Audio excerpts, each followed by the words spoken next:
termasuk melakukan litigasi advokasi di kepolisian, di semua instansi ya, yang kalau berperan sebagai advokat ya, karena tidak mungkin mereka diterima di kepolisian ya, institusi atau dimanapun, karena setiap orang bersidang kan ditanya statusnya sebagai advokat, tentu harus ada dokumen pengangkatannya atau penyumpahnya ya.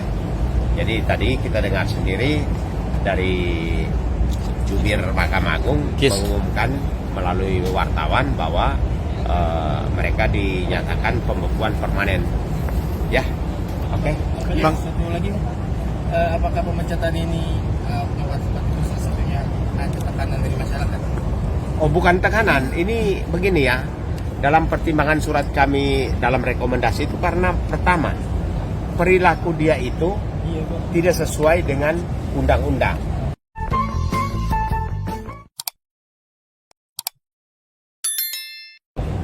Teman-teman bisa baca dalam Undang-Undang Nomor 18 2003 di pasal 4, ketika orang melakukan penyumpahan itu ada satu kalimat bahwa harus memberi rasa hormat kepada semua aparat penegak hukum. Itu sesuai undang-undang. Jadi kalau seorang advokat bertindak bertentangan dengan perilaku advokat itu sendiri, tidak memberikan artinya hormat kepada semua instansi penegak hukum, apalagi itu di pengadilan, maka itu bukan ciri khas seorang advokat.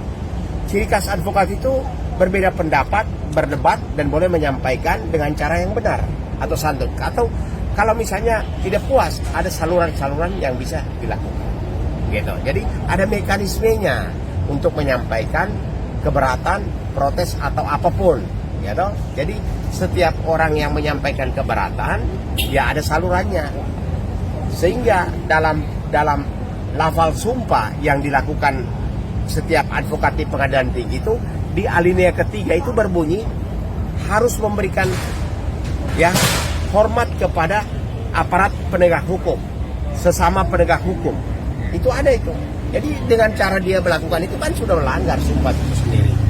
Ya.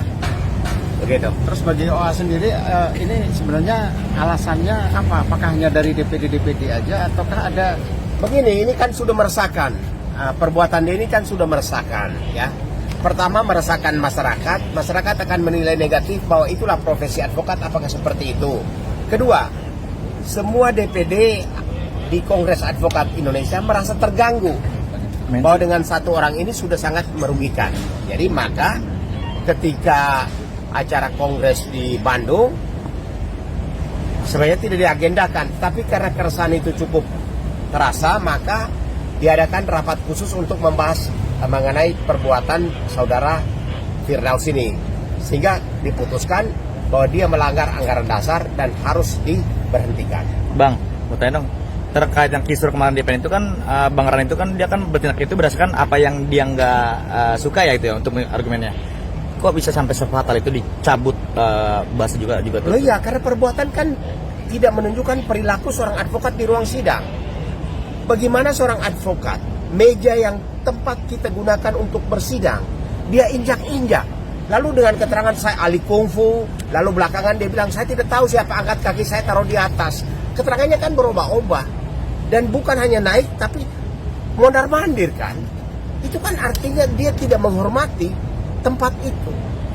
Karena setiap orang di pengadilan keluar masuk dalam ruang sidang kan harus, kalau ada hakim sedang bersidang, kita tundukkan kepala, kasih kode ke kamar mandi atau apa. Ini walaupun sudah ditutup, tapi itu ruangan tempat bersidang. Saya kasih contoh aja, maaf deh, bukan rasial.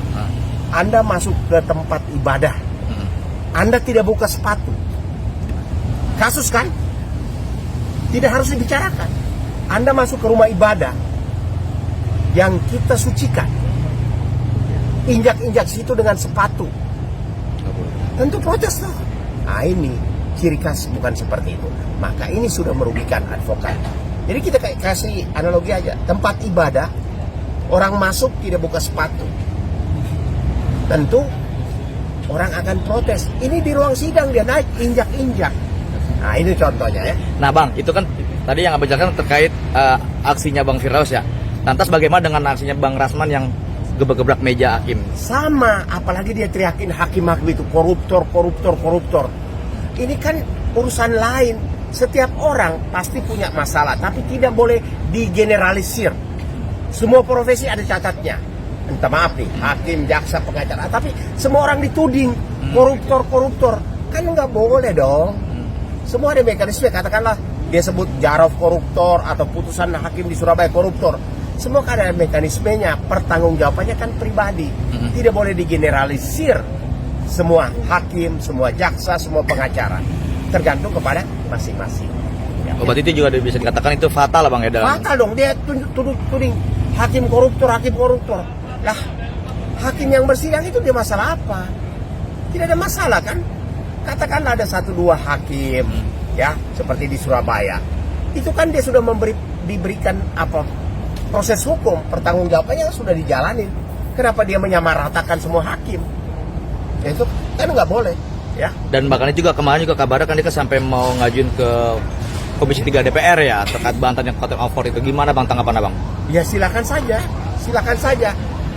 Sebenarnya begini, kalau dicari pasal bahwa tidak ada undang-undang contempt of court, semua itu ada di peraturan Mahkamah Agung, undang-undang pokok kekuasaan kehakiman tentang tata cara bersidang dalam KUHP itu ada. Di pasal 217, 218, 219, 232 tentang tata cara bersikap dalam persidangan pidana. Itu ada semua. Semua atributnya bagaimana, pakainya bagaimana. Lo dia petantang-petenteng pakai toga kemana-mana. Ini kan baju sidang. Itu baju sidang hanya di ruang sidang, bukan dibawa pergi ke warung, ke Mahkamah Agung. Jadi sebenarnya dia belum mengerti fungsi baju itu. Makanya apakah seorang pengacara boleh pakai baju sidang ke Mahkamah Konstitusi, ke halaman pengadilan? Itu hanya dipakai untuk kehormatan, membedakan bahwa ini hakim, ini jaksa, ini pengacara. Kalau dia pakai jalan-jalan itu kan orang pikir ini ada gejala apa itu. Bang, apakah itu bisa dikatakan bahwa saya ini pengacara loh gitu loh? Pengacara itu tidak harus memamerkan diri pakai toga kemana-mana. Dengan you pakai baju sidang, baju toga di pengadilan, orang tahu Anda pengacara. Di luar itu Anda pakai baju kaos santai juga orang tidak akan permasalahkan. Jadi dia tidak tahu penempatan baju sidang itu sendiri, dipakainya di mana. Baju sidang itu hanya dipakai di persidangan, ya, sesuai peraturan Menteri Kehakiman tahun 86. Atribut persidangan untuk hakim seperti apa, untuk jaksa seperti apa, untuk pengacara seperti apa, untuk panitera seperti apa. Semua ada, termasuk pengenaan peci di sidang. Itu ada. Bang, terus lagi tuh dia kan udah dicabut ya dari KI, dia apa? Putuslah ada KI si Firdaus, tapi diambil oleh OA lain, Bang. Oh, itu tidak, artinya tidak benar juga. Bahkan OA yang mengambil katanya dia umumkan bahwa di organisasi saya dengan 500.000 bisa jadi pengacara. Nah, pendidikannya saja sudah 5 juta, biaya sumpah berapa, magangnya berapa. Ini memang keluarkan izin OA, apa sih syaratnya? Apalagi OA yang dia masuk itu OA yang katanya di Ambarawa, dan kalau OA itu baru terbentuk 2024, kapan dia mendidik orang magangnya? Gitu, jadi ya, tidak bisa. Menurut kita sangat menyedihkan ya. Apalagi sudah diberhentikan dari suatu organisasi advokat, terus ada organisasi advokat lagi yang menerima orang yang oknum yang telah dipecat, diberhentikan dari suatu organisasi advokat. Kan kita tahu permasalahannya seperti apa. Apakah organisasi advokat yang menerima ini, jadi kesannya di masyarakat adalah menerima perbuatan apa yang dilakukan oleh Firdaus. Bayangkan, apakah tidak punya marwah nih organisasi advokat ini, walaupun dia baru, ya, tidak mencerminkan apa yang ada di masyarakat. Apakah dia bukan bagian dari kita juga? Apakah tidak sedih dengan kondisi penegakan hukum seperti ini? Bagaimana seorang advokat bisa berdiri di atas meja sidang? Jadi ini bukan masalah ini harus disidangkan kode etik atau seperti apa. Pelanggarannya sudah terlalu besar. Jadi tidak perlu lagi dipanggil. Bagi Kongres Advokat, ini adalah pelanggaran yang sangat besar. Mencederai rasa profesionalisme, rasa melanggar kode etik dalam advokat sendiri. Jadi tidak perlu lagi dipanggil. Itu yang selalu Dipertanyakan kenapa kok KAI itu tidak perlu memanggil loh. Setiap pelanggaran advokat di Kongres Advokat Indonesia, jika ada kesalahan itu kita bawa. Tetap ada sidang kode etik, ada sidang kode etik dan tetap diperiksa. Tapi untuk kasusnya Firdausi ini tidak perlu lagi diperiksa karena udah jelas. Bayangin bagaimana sakit hatinya saat ini ya hakim-hakim yang ada di seluruh Indonesia ya. Itu kita dapat terima panggilan terus. Kenapa waktu itu pada saat kongres akhirnya diputuskanlah dia ini langsung diberhentikan karena memang sudah merusak tatanan dan merusak harga diri seorang advokat. Kita sendiri sebagai advokat malu atas perbuatan. Ya itu juga kan kabarnya kan malamnya katanya dipecat, subuhnya udah masuk lagi. Nah, gimana makanya Bang? sangat disayangkan ada organisasi advokat yang maksudnya malah menawarkan diri dia menjadi ketua kalau salah ya. Iya. Jadi ketua. Bagaimana gitu loh. Sementara ini kan udah mencederai seluruh advokat. Kalau kita bilang rasa kehormatan kita itu sudah tercederai oleh perilakunya dia.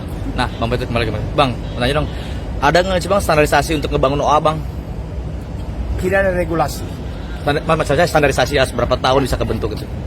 Jadi begini, ini masalahnya perpecahan organisasi ini yang terjadi karena setiap orang bisa membentuk organisasi, bikin akte, didaftarkan di Menkumham, melakukan pendidikan dan diterima oleh pengadilan tinggi. Mungkin kedepannya harus dipikirkan bahwa harus ada standar organisasinya. Misalnya organisasi A yang menjadi organisasi advokat harus mempunyai cabang di seluruh Indonesia Minimal tuh. minimal. Oke. Dan harus diverifikasi oleh kementerian misalnya, sehingga dia punya legalitasnya kuat. Oke. Tapi kalau satu organisasi dibentuk di Ambarawa yang dimasuk oleh Firdaus ini, Isinya 50 orang misalnya. ya Iya. isinya 30 orang, hanya si satu Ambarawa itu saja.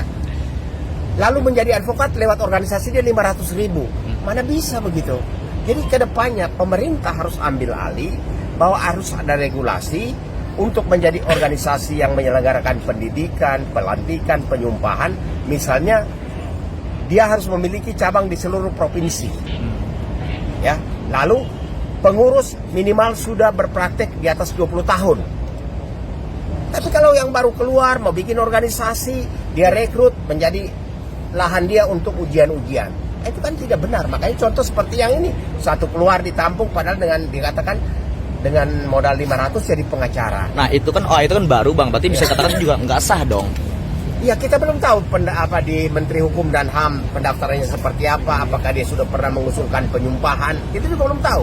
Nah pada saat preskon kemarin pun pas dilantiknya Bang Firdaus dia menunjukkan kita udah terdaftar di Kemenkumham loh itu. Ya boleh, bisa saja. Itulah memang karena semua boleh kita tanda petik regulasi dari pemerintah kan belum ada. Nah, jadi intinya buat akte, didaftarkan, menyelenggarakan pendidikan, keluarkan surat magang. Nah masalahnya di surat magang itu apakah dikeluarkan oleh organisasi itu sendiri? Bisa saja dia minta dari teman-teman pengacara yang sudah lama berpraktek keluarkan surat magang, kan sama juga. Bang, pembekuan ataupun pemberhentian itu di KAI apakah ini baru pertama di kedua orang itu? Dan apakah putusan ataupun keputusan yang diambil oleh Mahkamah Agung itu tadi sudah sesuai Sudah dengan tepat banget. yang diusulkan oleh KAI?